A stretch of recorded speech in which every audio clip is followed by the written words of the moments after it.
Good afternoon, and thank you for joining us for today's webinar, Selecting the Right ConeBeam CT Imaging System for Your Practice, a Buyer's Checklist. I will now turn the presentation over to our moderator, Dr. Eliot Siegel, RadSite Standards Committee Chair. Thank you. Great. Thanks, Patty. Really appreciate it. And I'm really pleased and excited to have the opportunity to serve as moderator of the discussion, but also I'm really curious about learning more about CT and some of the issues related to creating a buyer's checklist, and also, related to selecting the right system for my practice. And so it's wonderful to have four experienced expert speakers from industry today.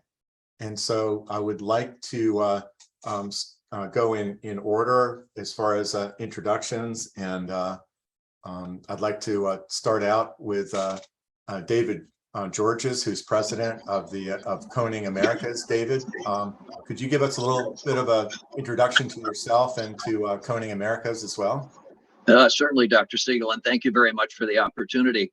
As Dr. Siegel said, I'm David Georges. I'm the president of Koning Americas. Koning Corporation is the first FDA-cleared dedicated ConeBeam breast CT scanner. The scanner was developed through a collaboration with the University of Rochester. Koning spun out from the university to create the manufacturing environment to obtain the FDA, and consequently to obtain dedicated ConeBeam breast CT AMA CPT codes.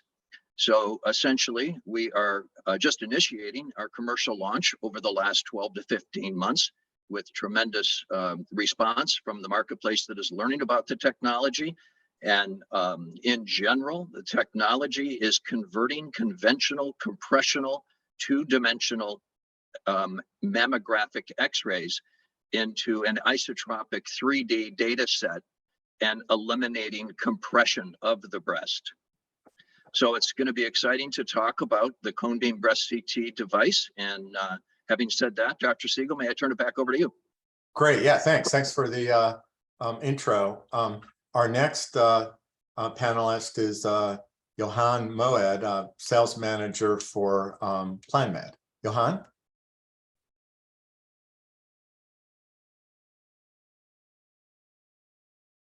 Johan, yeah, got to remember to unmute myself. Thank you, Dr. Siegel, for introducing me. So my name is Johan Moed. I'm the Director of Sales and Operations for Planmed. Planmed is a Finnish-based company, but we do predominantly our business in North America. We are part of the Planmed group. So Planmed is the largest privately held dental ConeBeam CT manufacturer in the world.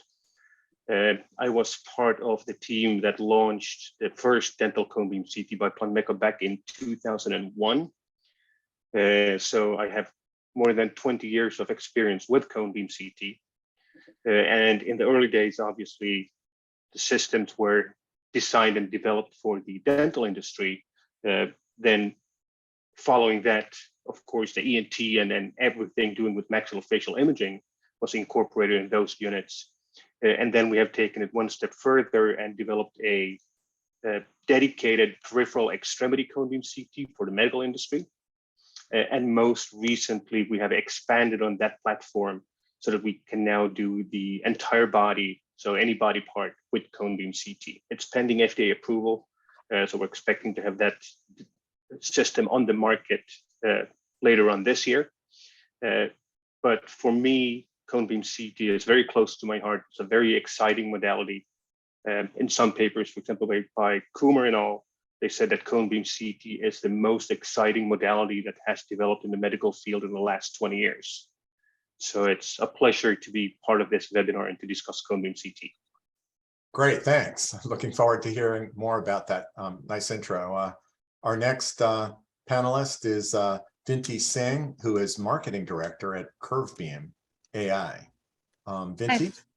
Hi, Dr. Siegel. Honored to be a part of today's panel today, and kudos to RadSite for putting together this session to educate folks a little bit more about ConeBeam CT. My name is Vinti Singh. I am with CurveBeam AI. CurveBeam AI's founder was part of a company that introduced the first commercially viable dental ConeBeam CT imaging system a couple decades ago. Since then, he moved on to found CurveBeam AI, which specializes in orthopedic imaging. One of the areas that CurveBeam AI has really made a mark is in weight-bearing CT imaging. So that's standing CT imaging, which allows the patient to be standing completely naturally during the scan. And that allows for appreciating bone and joint alignment in 3 dimensions. So really takes weight-bearing X-ray and supine CT, the best of those, and combining it into one imaging exam. I've been with CurveBeam AI for a little bit more than 10 years now. It's been very exciting to see weight-bearing CT introduced to the market and seeing the early adopters first embrace the technology, and now we're seeing a wider net being cast as far as usage, and just looking forward to the next 10 years and seeing where ConeBeam CT goes from here. Again, thank you for the opportunity today, and excited to hear from the other panelists and learn from them as well. Thanks.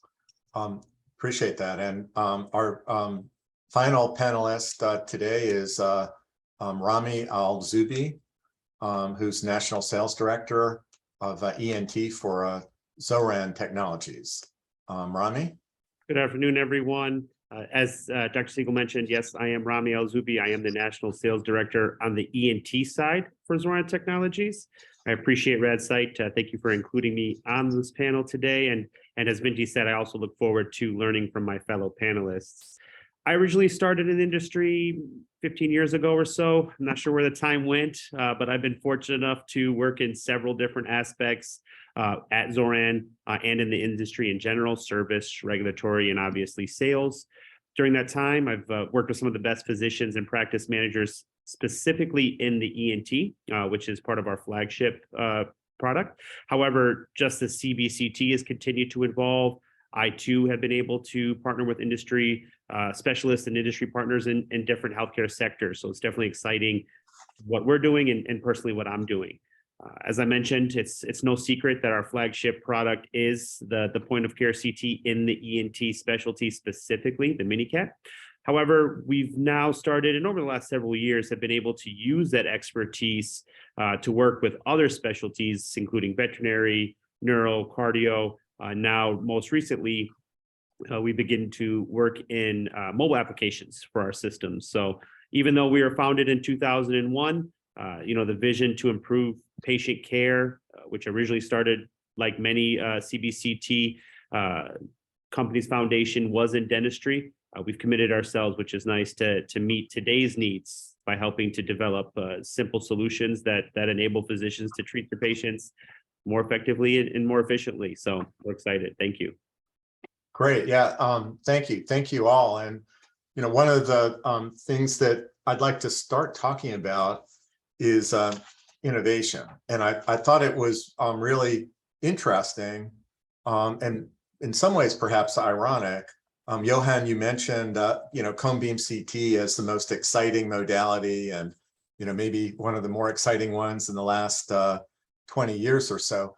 I think most of my colleagues in medicine and surgery, if they were asked what's the most innovative, area in medical imaging, probably wouldn't have said ConeBeam CT. And so I think we need some education and some updates. And so I guess maybe, Johan, I'll start with you, but what's new and exciting in ConeBeam CT? I think many of my colleagues might think it's, relatively static at this point, and that, one can use ConeBeam technologies as an alternative to CT for certain studies. But, how are things innovating? What would I see today that I might not have been able to have seen just a year or two ago?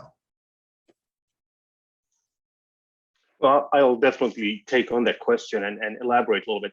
So with the statement that I said it's the most exciting technology that came out in the last modality that came out in the last 20 years, it's a fairly easy statement to make because there's not a whole lot of modalities that have come out in the last 20 years.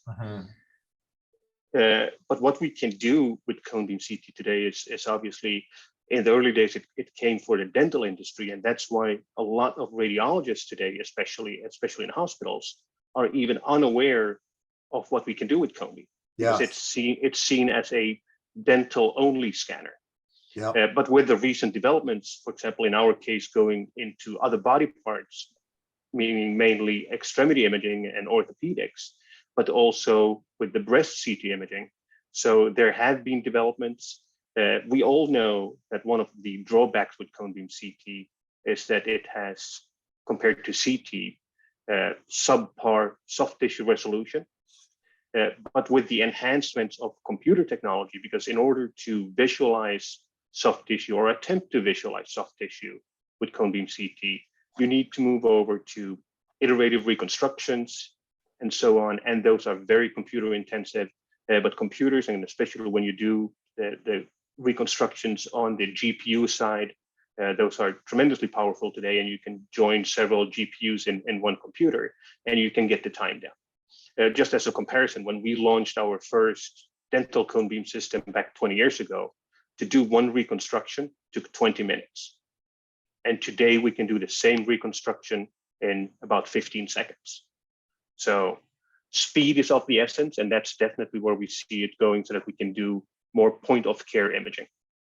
And you, your company is looking at being able to use Cone-Beam CT technology for the entire body. Is that not correct? And so I guess as a radiologist, I would wonder how, if I'm buying my next CT scanner, when would I want to go with Cone-Beam rather than conventional CT?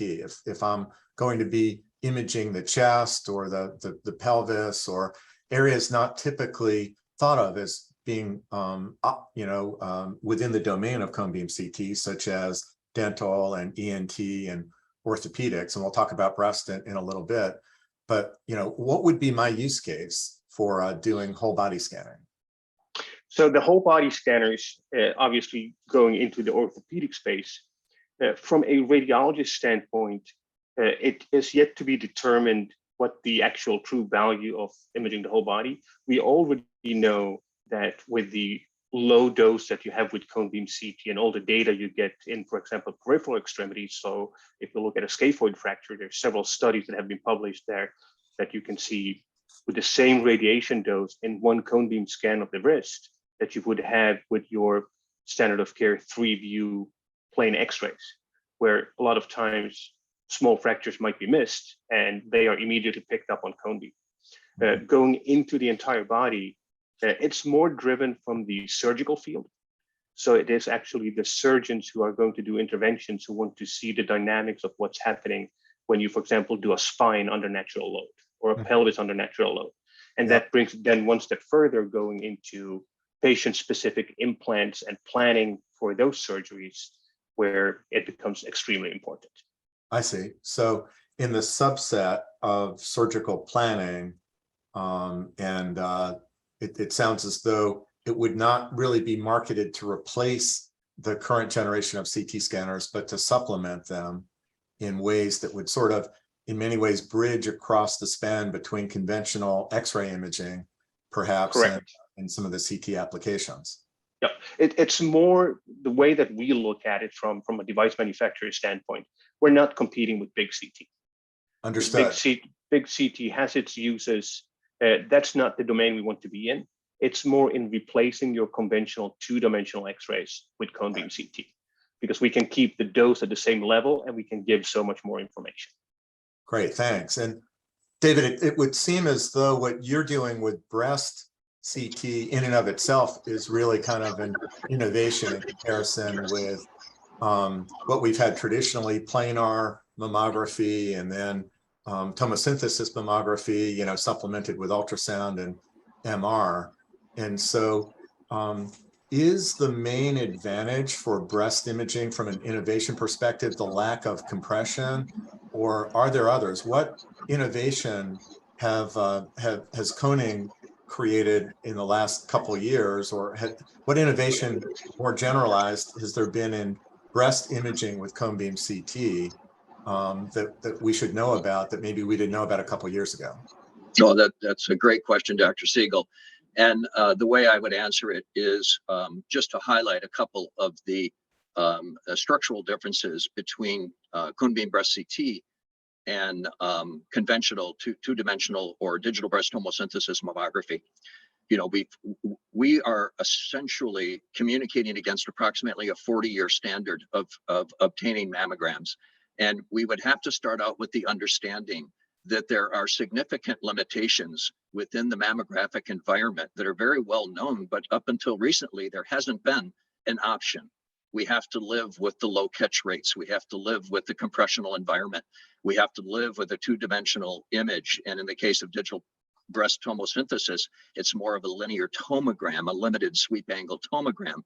Well, the idea behind the Koning device was to simply utilize the tools that we've become very familiar with in whole body CT and convert those tools of efficiency to dedicated breast CT. A couple of things that we had to take into consideration. One is we couldn't exceed the dose of mammography and be accepted either by FDA or by the industry in general. So when you say mammography, you mean mammography tomo or mammography? The current standard of, that's a great question, and thank you for that, because the current standard of care through the eyes of the FDA is two-dimensional full field digital mammography. The standard of care has not yet shifted to digital breast tomosynthesis, which means that the bar was set a little bit higher as it pertains to dose. So we had to work within that parameter. And essentially what we did in order to achieve that is to use the same output X-ray tube, a very similar X-ray tube, a newer technology in detector mechanisms. In our case, it's CMOS as opposed to amorphous selenium or amorphous silicon. And using the same high frequency generator capability that is being used in mammography today, and then mount those on a conventional slip ring that is horizontal, so the patient is allowed to lie prone. So the idea behind this was to get a patient on and off the table very quickly, individually imaging each breast without having to touch the breast, position the breast, pull the breast tissue, and then obviously and ultimately compress the breast so that the X-ray could penetrate in a conventional sense from a mammogram. So we achieved that by putting a patient on a table in a prone position. We take one rotation of each breast. It's a 7-second exposure. It's within the same dose range as conventional two-dimensional mammography, and the patient is done. Now we've collected a isotropic data set that essentially is the same as what we see in a whole body CT scanner, giving us the ability to present to the radiologist an opportunity to use those tools like maximum intensity projection or a multiplanar reconstruction to reconstruct the image in a full 3-dimensional environment to share with the surgeon so they can see exactly where the area of interest is within the volume. So surgery planning is a plus, but breast CT also allowed us, cone beam breast CT allowed us to create a biopsy program so we don't have to rely on stereotactic biopsy. We'll do 3D guidance. Sure. And it was also a perfect introduction to create an environment where, as needed, contrast enhanced breast CT is something that is very novel. And we are cleared through the FDA to use contrast enhanced imaging. And that brings up the sensitivity and specificity to the level of breast MRI, which is considerably higher than that of full field digital mammography or digital breast tomosynthesis. Right. So there's patient benefit, there's radiologist benefit, and then there's obviously some efficiency benefit. Sure. And that's what we think the big value proposition is. Thanks. And that does sound innovative. I mean, certainly that's something that people, have not been doing over the last couple of years. And so thanks for sharing that. Vinti, you'd mentioned, and one of the areas of emphasis for orthopedic cone beam CT was weight bearing, but weight bearing's been around for a while. And so, you've got me convinced as a radiologist that it's really important to be able to take advantage of weight bearing. I know my surgeons are also very much convinced that weight bearing is important. Have there been innovations beyond the idea of doing weight bearing? What's kind of new in orthopedic cone beam CT as far as innovations just in general? Sure. I would say beyond the actual image itself, operationally, the ability to have 3D imaging at the point of care. So you can get a more immediate diagnosis for the patient. The patient is also not having to travel to, say, an imaging center or a hospital to get the study, which a lot of times you'll see some patient attrition just due to having to get that test, or just additional time to reaching that diagnosis that you are looking for. So the fact that you're actually able to offer advanced diagnostic imaging at the point of care, because in many orthopedic clinics, it's not practical to have a full body CT. So to have a specialized CT system that's giving you the 3D information that you need is very valuable beyond the clinical benefits of having a 3D weight-bearing exam.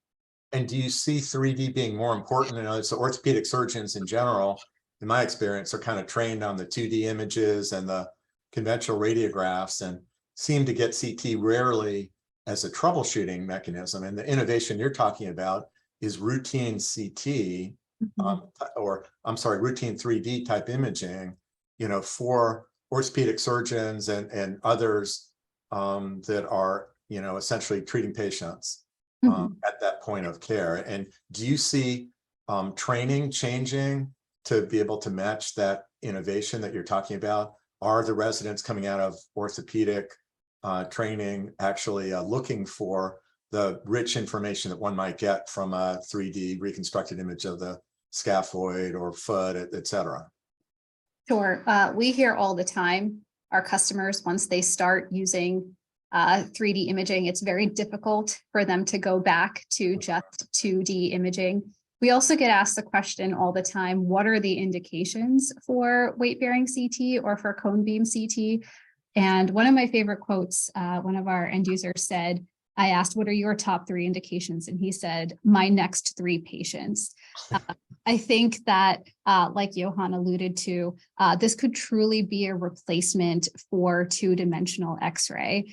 There are some barriers in place currently in terms of regulations and insurance policy, but from a clinical or scientific perspective, I don't think there's any reason why this couldn't replace 2-dimensional X-ray completely. Yeah.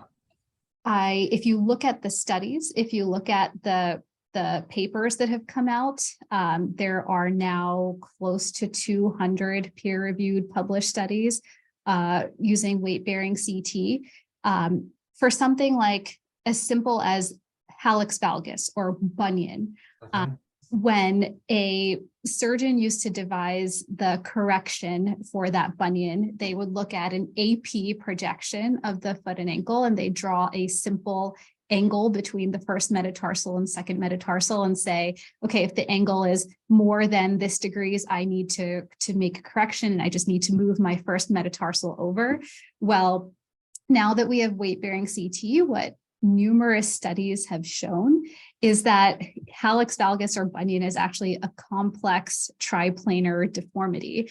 And there actually isn't one best approach to doing any bunion case. You actually need to see both of the rays, the first toe and the second toe, in that transverse plane, and you need to see the degree of rotation of the first metatarsal, which you just cannot appreciate on 2D X-ray. And so you need that 3D exam to properly understand that deformity so you can do the accurate correction. That's just one example. There's multiple others, like flat foot, like arthritis, things that orthopedic surgeons are seeing every day.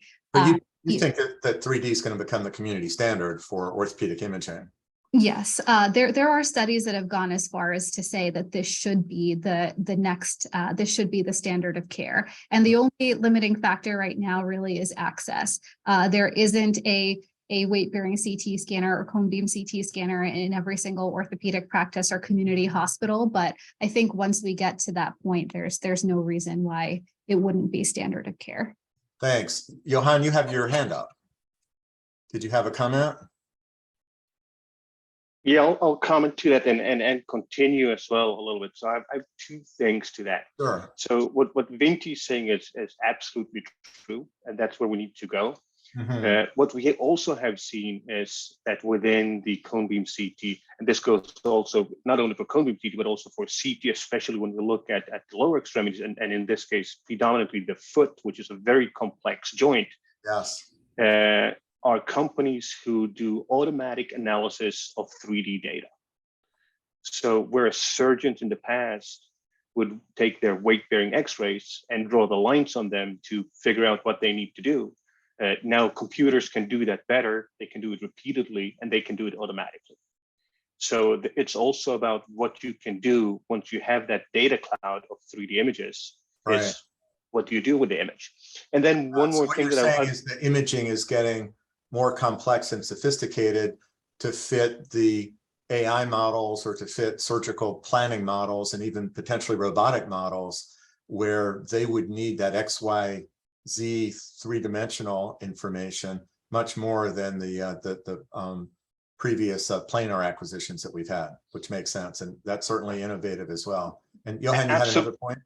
Yeah, well, on that too, I do have another point, but on that too, what we see is that most radiologists, when they read cone beam CT, they read it as a CT. So they read their standard 3 planes with the standard reformatting protocols that has been created for them. And they, because obviously that's their job, that's what they're good at. And they don't need more than that. The surgeons who are not as educated in radiology, and especially once we go into advanced modalities like CT, they need more training. They need to get used to the tools. But once they do, we see that they are the ones who really benefit from the multiplanar reformat views, so that they can rotate, so that they can, in their head, build what they need to do in surgery. Makes sense. But also within, sorry for getting stuck on the orthopedic side, but that's the most recent advance of cone beam CT. Yes. One thing that we started doing in Europe and is slowly also coming to the US is the reintroduction of arthrograms. So we have a lot of doctors who look for example, in a knee joint, look for cartilage injuries, and MRI is the gold standard for looking at that. But we know that you need a very high field strength MRI to get the resolution that you need to truly diagnose, for example, as simple as a cartilage flap in a knee. Whereas with the very high spatial resolution that you have with cone beam, and then when you pair it with contrast, you can really see what the health is of the cartilage.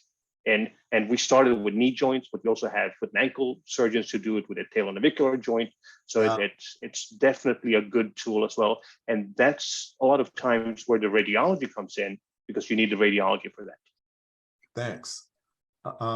That does sound innovative also, and it really does continue with the theme of care at the point of access, where there are so many more sites taking care of patients than there are MR scanners, conventional CT scanners, et cetera. So Rami, what is new with ENT, and what innovations are happening? I think when most of my colleagues think of ENT, they're thinking of, quote unquote conventional plain films of the sinuses and pre-treatment planning, et cetera. Or they're thinking of CT scanning, conventional CT. Tell me a little bit about what are the innovations for cone beam, and is it? I would imagine our theme has been point of care, and I would imagine that would be important. But any other things that have changed in the last couple of years, and what kind of exciting things are happening with changes in cone beam CT for ENT applications? Definitely, and I agree that while we're focused on efficiency, I think we still have to take a step back and realize that cone beam really has improved workflow for physicians, not just in ENT, but across multiple specialties, as my fellow panelists have mentioned. In turn, that that workflow and that efficiency increase has aided practices to help today's patients. And I think ultimately that's really what we're trying to get to as the patient and the patient needs change, that will continue to have to be evolved. And us as manufacturers, we're going to have to be able to, offer direct increases in quality of care, in accessibility, in efficiency, all wrapped around the low dose nature of ConeBeam. We've been looking at different AI applications to help improve surgical planning when surgery is required. We've been looking, to help. We've been looking at different possibilities of, rather than a static device that might be only used for one thing, maybe a universal device that could pair some of that navigation. We've also now started to expand outside of ENT. Xoran has, where space is limited. We've also developed Tron, which is our full body CBCT unit, which we are placing where space is extremely limited. As I mentioned, acquisition can be done in under a minute. The size and the capability of the system make it so that we can place it, in different settings of early detection mobile screening units, whether you want to go out into the community. I can envision a time where portable devices get the information from the field. You can make a diagnosis right there. AI and, different other, as Johan mentioned, that information can be then taken and kind of immediately target a plan to help. So Xoran is actually innovating by expanding ConeBeam CT applications to whole body as well.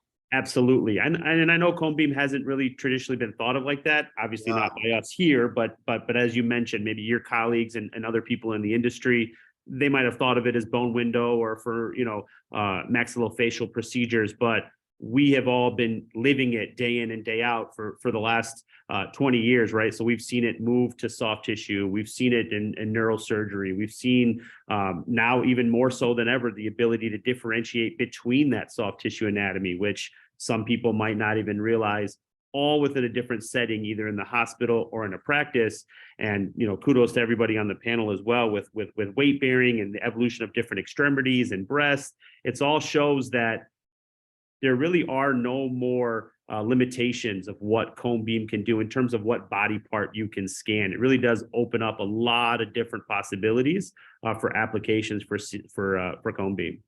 So for ENT, it offers the potential to, within the field of view for ENT to be able to be comparable or lower as far as dose.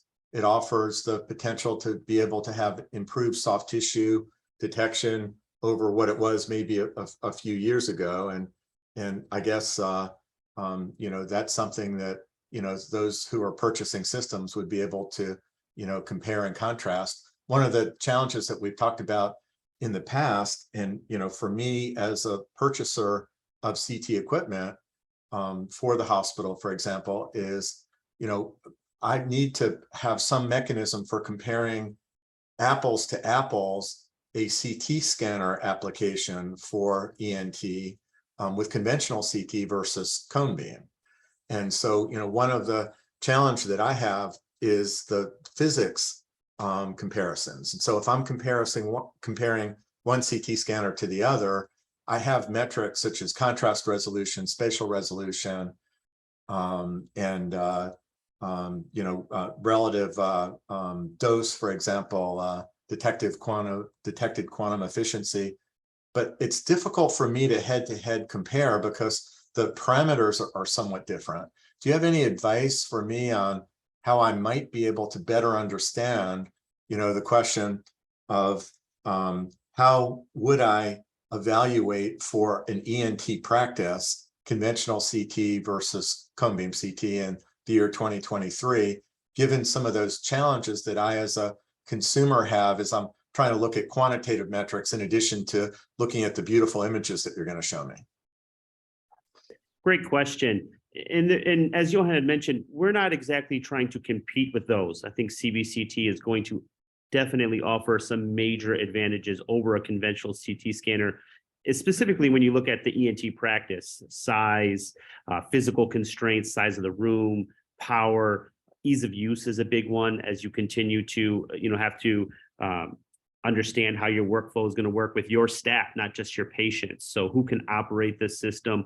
All of those things have to be taken into play when you're considering cone beam versus conventional CT. Thanks. And, one thing I would very much love to see, and I'd be interested in whether or not you would agree, would be some greater level of standardization as I compare one cone beam CT system with the other. That right now, mostly each manufacturer is kind of held to its own phantom and its own specifications, but it would be terrific, in my opinion, to be able to have a phantom, given the differences in geometric fields of view and different modalities, et cetera, but have something that in some way could cut across so that as I'm looking at cone beam CT, I'd be able to compare one versus the other. I definitely agree. Somebody way smarter than me is going to have to come up with that, right? Especially because different cone beam units can potentially be used for one or all, extremities and body parts. So I know that would be tough. So I definitely don't envy who would have to come up with that solution. Yeah, I think the AAPM is working on it. I know, we've worked with a couple of the physicists at AAPM, looking at trying to think about a phantom and also to try to think about, some specifications or technical parameters that might have cut across them. But thanks for the update. And yeah, I think everybody would welcome that ultimately. Excellent. Absolutely. So Vinti, let me get back to you and say that as a customer, I know that I have multiple orthopedic cone beam CT systems to choose from. And if you're going to shop with me, and for right now, let's say that, we're not going to pick CurveBeam AI for just a moment, and you want to shop with me and I want to bring you along as an expert, what sort of questions should I ask the competition? And then of course, we'll come back and ask those to CurveBeam too. But, what would be in your kind of buyer's checklist of things that you would want to ask each of the orthopedic cone beam providers?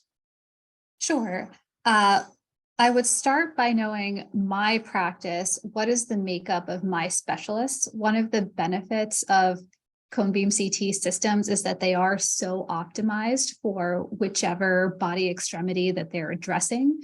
And there are different solutions. So if you have more lower extremity specialists, if you have more upper extremity specialists, if you have spine specialists, depending on what your use case is, there are different systems that will be best tailored for those applications. So that would be a really good starting point. Yeah, I think that's a really critical point. So let's, for the sake of discussion, go with distal lower extremity. Okay. So now we're looking at weight-bearing distal lower extremity. And how many vendors do you think I might expect to see at, let's say, the RSNA, for example, that would offer distal lower extremity weight-bearing capability? Just wild guess.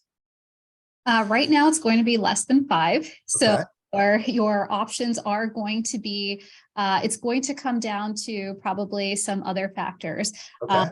Things that you're going to want to look at, for example, is field of view. Okay. What are your requirements there? Again, what sorts of studies are you doing? What will be allowed in terms of positioning? Do you see mostly trauma patients who are not going to be standing, or do you see patients who have chronic deformities where you want to be able to see truly what they look like when they're standing in a natural position? So some of your clinical and application needs are really going to drive that. Okay. Then beyond that, there are some other areas that I would question, and I think this applies to all manufacturers and for all specialties. So some tips that I would offer, questions that you should be asking, for example, are what are your visualization solutions? Every cone beam CT, most cone beam CT manufacturers offer some kind of visualization software to pair with their solutions. That's really key a lot of times. The radiologist is probably going to use the platform that they're very comfortable with, that they're looking at all of their other imaging on, but the specialists a lot of times don't have access to those advanced viewing softwares. They're limited to their PACS, and PACS a lot of times does not have those sophisticated modules for some of those more advanced orthopedic views. So Vinti, of those 5 vendors that you talked about, are most of their customers using their own visualization, the visualization software from the vendor, or are they using a third-party visualization system for looking at the images? Do most of those 5 look at the image workstations that came bundled with their ConeBeam CT systems? Some of that is dependent on the size of the practice and what health system they're a part of. If there is a established PACS workflow, they might be having to use whatever system they have. But I can speak from our customers' point of view. There's a lot more success. There are better utilization rates and just a lot more customer satisfaction when surgeons are given access to the visualization software, because those softwares are really designed with the surgeon in mind. Johan mentioned earlier, they give the multiplanary format views that allow you to make the surgical evaluation that you're trying to make. They give you that view that you as a surgeon need, that is not exactly the same as the views that the radiologists need. So they're very tailored to the functionality while also making sure that you're presented all of the diagnostic information. And how about quality? Would you just look at examples of images from each of those 5, or would you ask them specific performance questions or metrics if you're trying to compare, or is it just pretty much in the eye of the beholder? Sure. So I would say it's probably, I would ask for image examples. I'd say that's probably the best way to just evaluate for the time being. I think manufacturers are going to be more than open in sharing some of their data sets. And I think it is going to be a little bit at this point, a visual assessment. Okay. And then how about warranties? Would I find any differences across those 5 vendors that we talked about as far as the warranties that they offer, or as far as service plans? I'm sure there are going to be some variations in terms of warranty. What should I want? In other words, for that particular system, what would be reasonable? 30 days, 10 years? I will allow the rest of the panelists to comment, but I think at least 1 year is typically standard. 1 year comprehensive warranty typically included. And you're going to want to look for things like, does that include an annual preventive maintenance? That's probably one question that you'll want to ask. Does it cover parts? Does it cover all replacement parts? Does it cover on-site visits? Those are some of the things, some of the details that you're going to want to get into.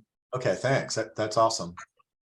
Johan, could you answer some of those questions? In other words, Vinti gave a great checklist, and it's really helpful to me as a customer to essentially, try and remember and ask some of those. Are those all the things that would be on your checklist? And do you have any additional? Before Johan answers, can I just offer one more thing? The other thing that I would just make sure to ask, which might not be obvious from the get-go, is just certain parameters like scan times. Okay. So processing times, post-processing times, and also what are the protocols that are available? And you think that differs significantly among those 5, for example? You're going to want to make sure what those metrics are, because once this device is implemented, speed more and more is a high priority for our customer finding. You're just going to want to make sure you know exactly what system you're getting, and you also want to make sure that you have a full understanding of all the protocols that you're getting, because the systems are so specialized to their extremities and their anatomies, you're going to want to make sure that you have the protocols that are going to cover the use cases that you're going to need. And you don't want imaging time and reconstruction time and processing time to be a bottleneck for your practice. Exactly, correct. Yeah, okay, thanks. And then, so Johan, back to you. Vinti gave a great list. Any things you'd like to add to that, or modify, or comments that you have? No, the list is great, because obviously, and this goes back a little bit to what Rami said earlier about when you are shopping around for a unit, that what are you looking for? And one of the things, when you said you were asking in an ENT setting, that should you look for a CT or a ConeBeam CT? Obviously, one thing is the lifetime cost of the scanner itself.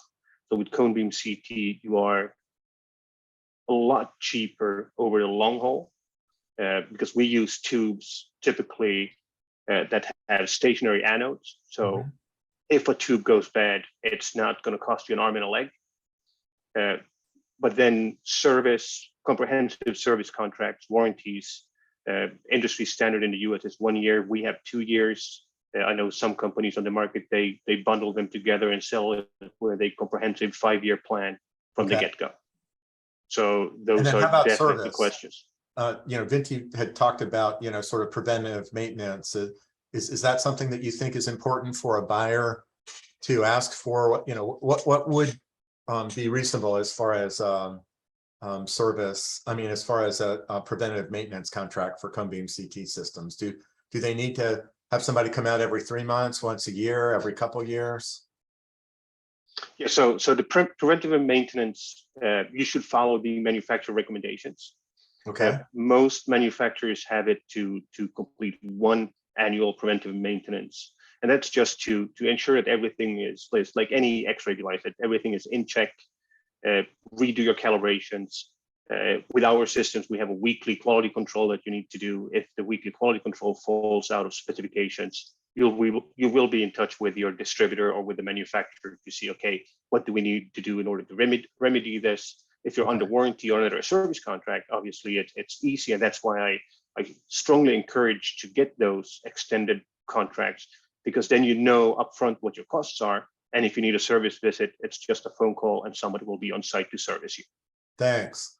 And Rami, how about for ENT systems? Any things that we haven't talked about, or anything more specific to ENT or other systems that you'd like to add to that?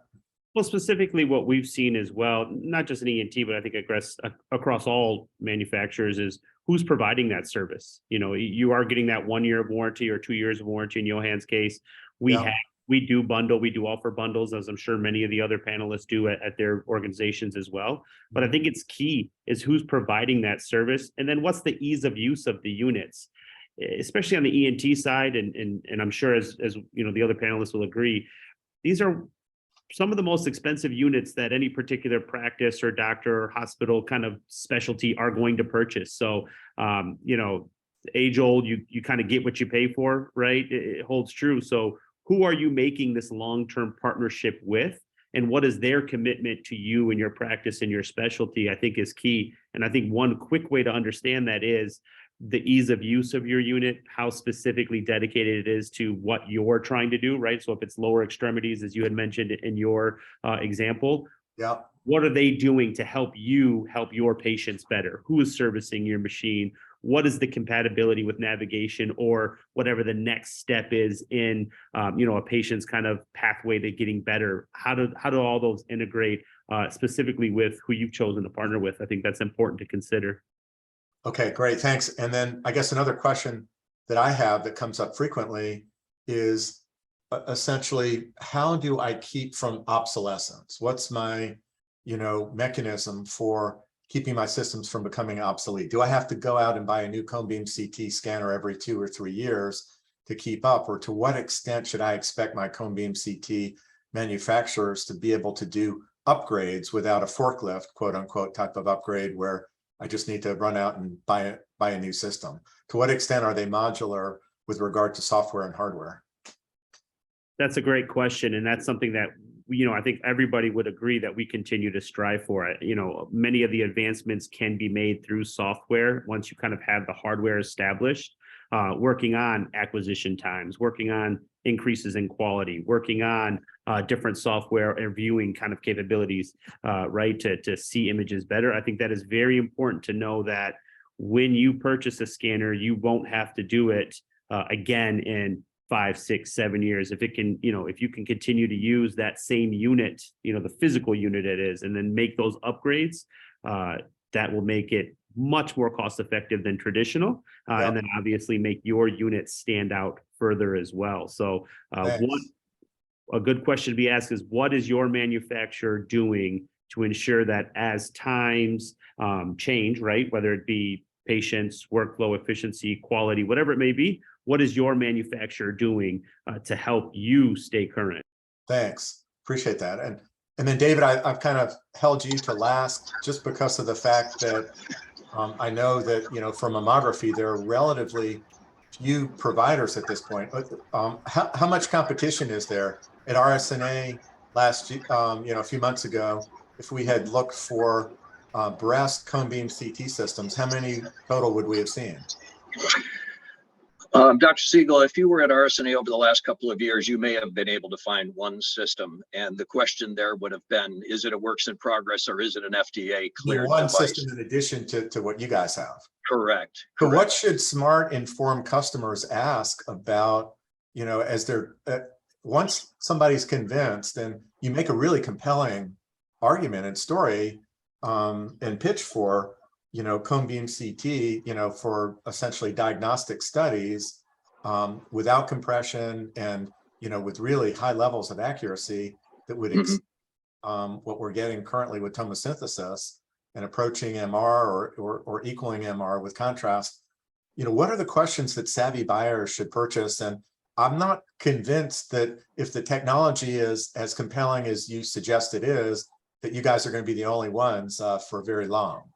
That's exactly right. As a matter of fact, we know of, I'm sorry. I'm sorry. You were saying, as a matter of fact, you know of others that are already planning on getting into the game. Yes, absolutely. There are development projects going on right now with two other companies, one in the United States and one in Germany.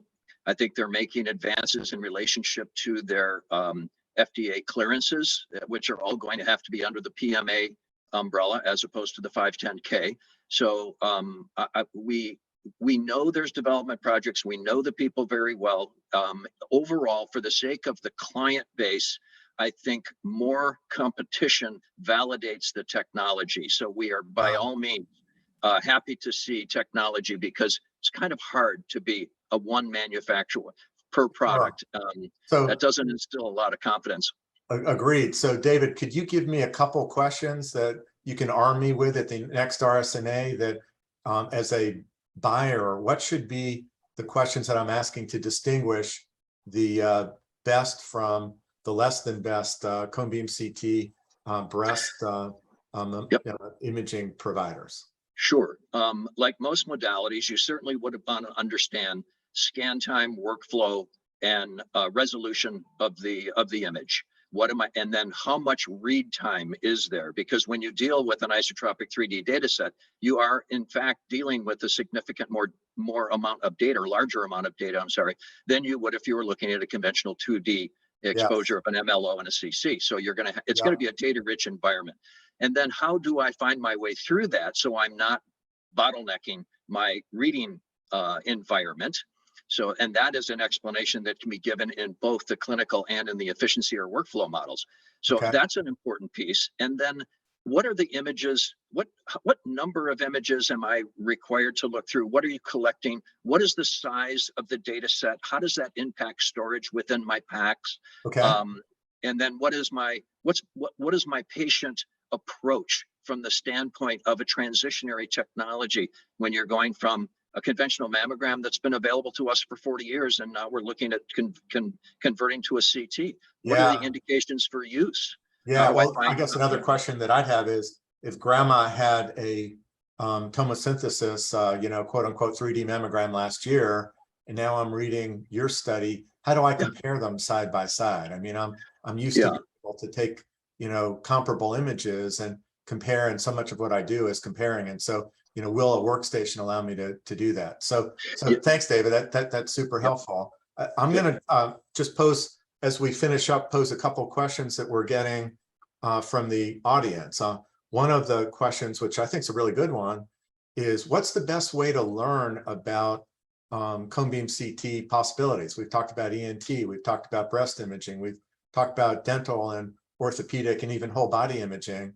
If I'm a customer, which I am, I can go to the RSNA, I can, watch this webinar, which has been extraordinarily helpful, but where else can I go to find information? Is it trade shows? Is it websites? I can tell you, when I go to some of these websites, the information that I get is helpful, but much less valuable than having a discussion with you guys one-on-one.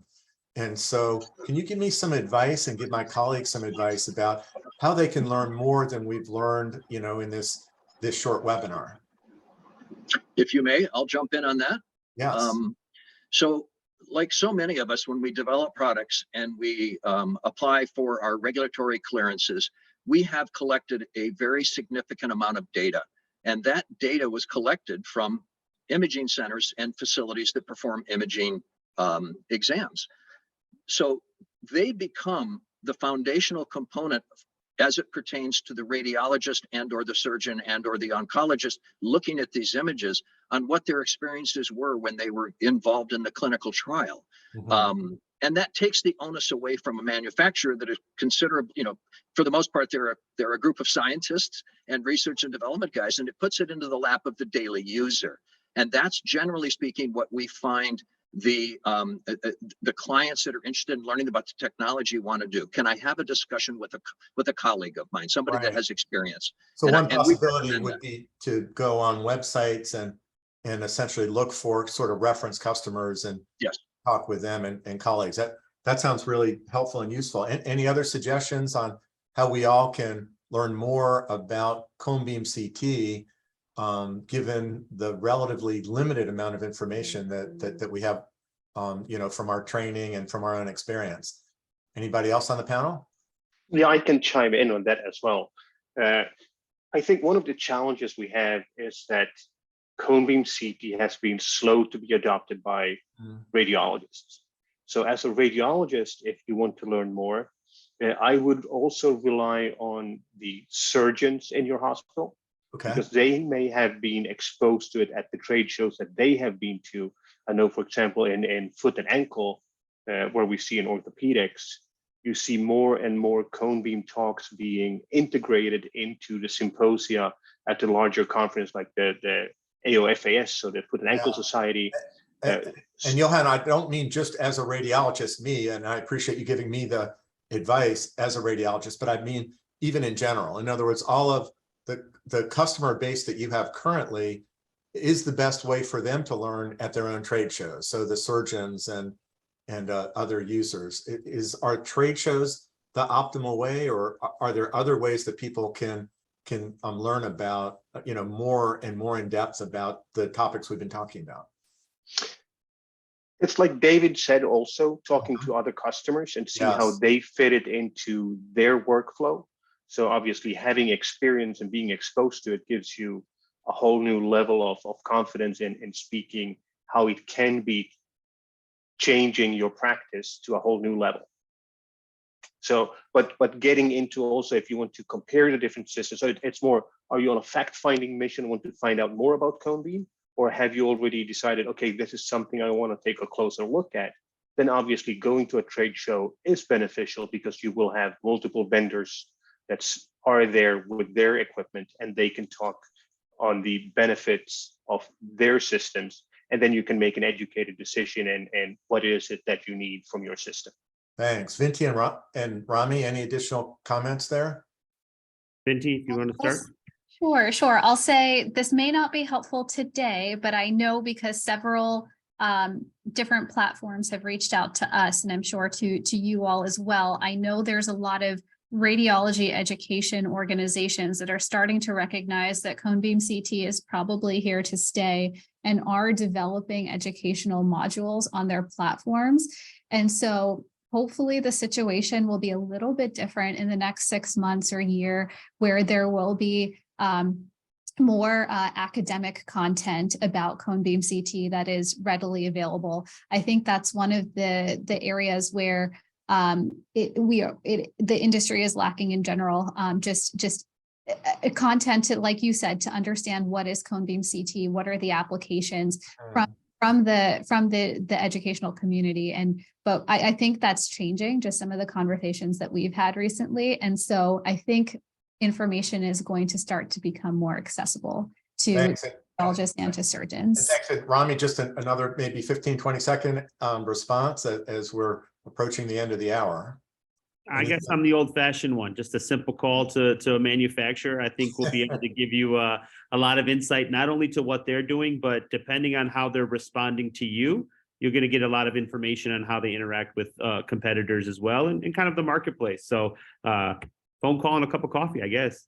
Good. Yeah. Hopefully people pick up phone calls quickly. I know nowadays, I feel whether it's the airlines or whomever that calling can be a challenge. So it's refreshing to hear that there's some old school out there, and hopefully, that's true of all of you. Well, this has been phenomenal for me. I mean, I've really learned a lot. Thank you so much for making it really interesting and helpful. I think ConeBeam CT is an incredibly exciting, developing, an innovative technology. And I'm hoping that, my colleagues in radiology and surgery, medicine, ENT, neuro, et cetera, are able to get a little bit of a hint of that from the great presentations that you guys have done. So thanks so much. Patty, I think I'm going to turn it back to you. Thank you. RadSite would like to thank our moderator, Dr. Eliot Siegel, and our presenters, David Georges, Johan Moed, Vinti Singh, Rami, Al-Zoubi. If you have additional questions, contact us at info@radsitequality.com. Just a reminder that today's webinar has been recorded and will be available through our website. And if you enjoyed this presentation, be sure to check out the webinar page on our website for past webinar recordings. We hope you will continue to join us for upcoming webinars. This concludes the webinar. Thanks, everybody. Thank you. Thank you so much. Yeah, and great job. Really appreciate it. Have a great day.